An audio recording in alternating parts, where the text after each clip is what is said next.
Assalamualaikum warahmatullahi wabarakatuh. Bagaimana kabarnya hari ini anak-anak? Semoga selalu dalam keadaan sehat walafiat dan selalu dalam lindungan Allah Subhanahu wa taala. Amin amin ya rabbal alamin. Baik, kita lanjutkan materi hari ini, materi tematik. Masih ingat nggak? Siapa yang masih ingat materi tematik yang terakhir? Ayo, siapa yang masih ingat?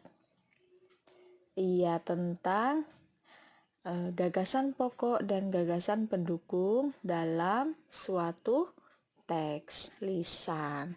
Ya, sekarang kita lanjutkan lagi materi tematik hari ini ya. Seperti biasa, sebelum kita belajar, kita berdoa dulu. Sudah hafal kan semua? Ayo kita berdoa bersama-sama.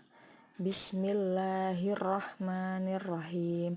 Raditu billahi robba wa bil islami dina wa bi muhammadin nabiyya wa rasula rabbi zidni ilma warzuqni fahma. Amin ya rabbal alamin. Semoga apa yang kita dapat hari ini bisa membawa keberkahan bagi anak-anak semua. Amin.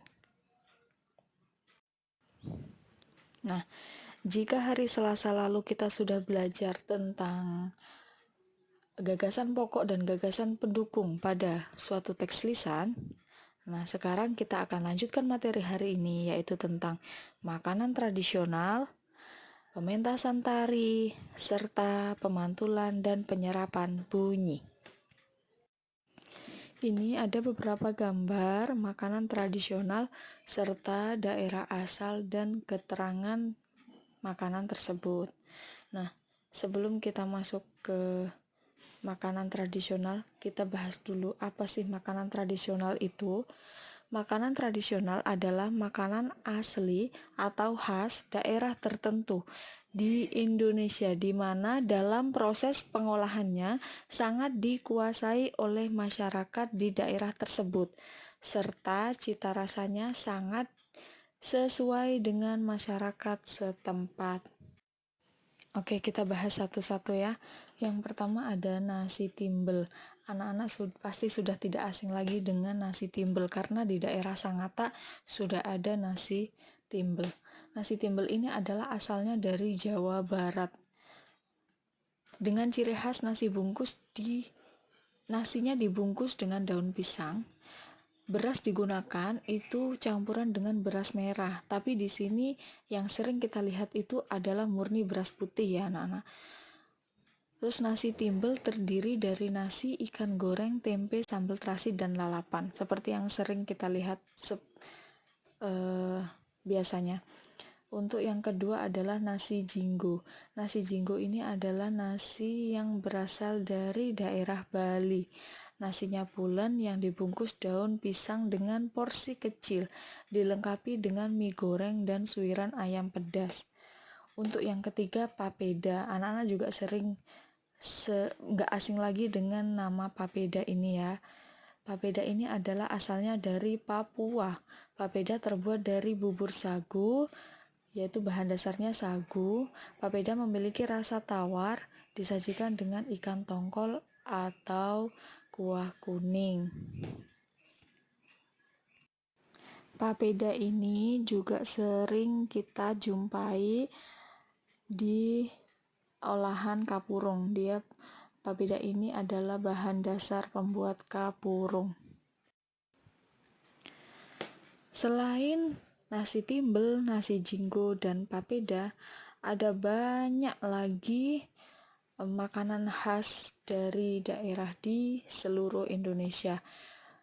Di antaranya yaitu ada rendang, gudeg, dan kapurung, dan juga masih banyak lagi yang lainnya yang nggak bisa disebutkan semua di sini.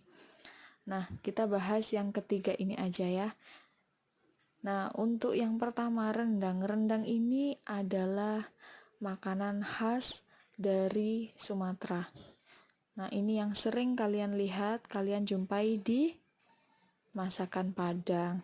Untuk yang kedua yaitu gudeg. Gudeg ini adalah makanan khas dari Jogja, tepatnya di Jawa Tengah.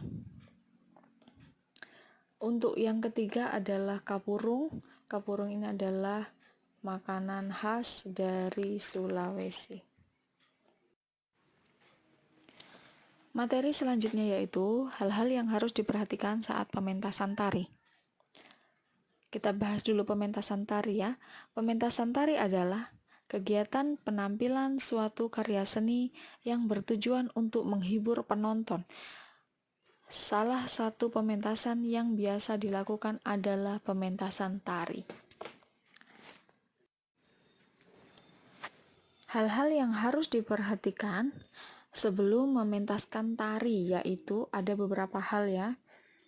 Yang pertama adalah gerakan tari. Yang kedua adalah musik pendukung.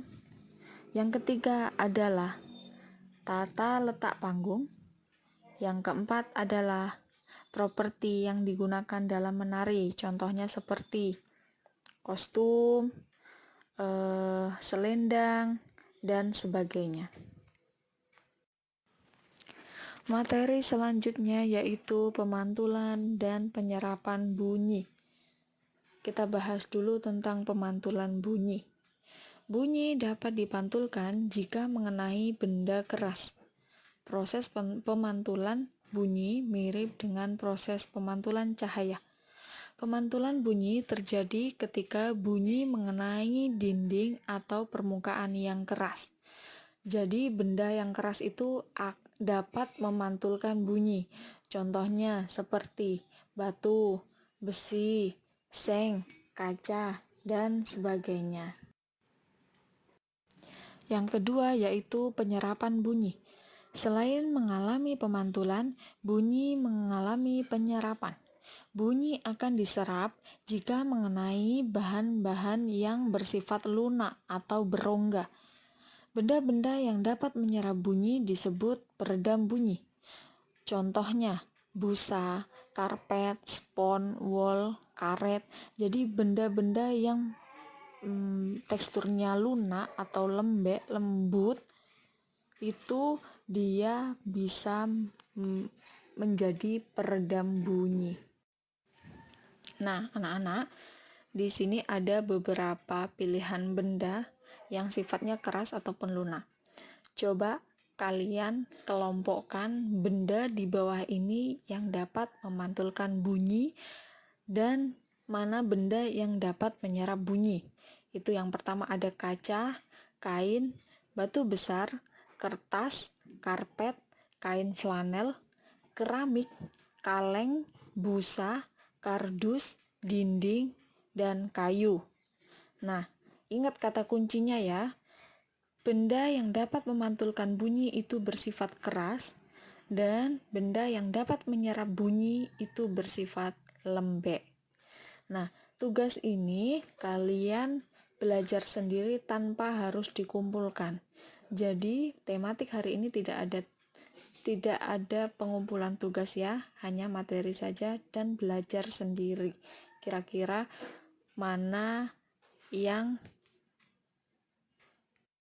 benda mana yang bisa memantulkan bunyi dan benda mana yang bisa menyerap bunyi. Baik, sekian materi tematik hari ini. Jika ada kurang lebihnya dalam penyampaian materi hari ini, Ibu mohon maaf. Ingat, hari ini tidak ada pengumpulan tugas, hanya kalian belajar sendiri ya. Terima kasih. Wassalamualaikum warahmatullahi wabarakatuh.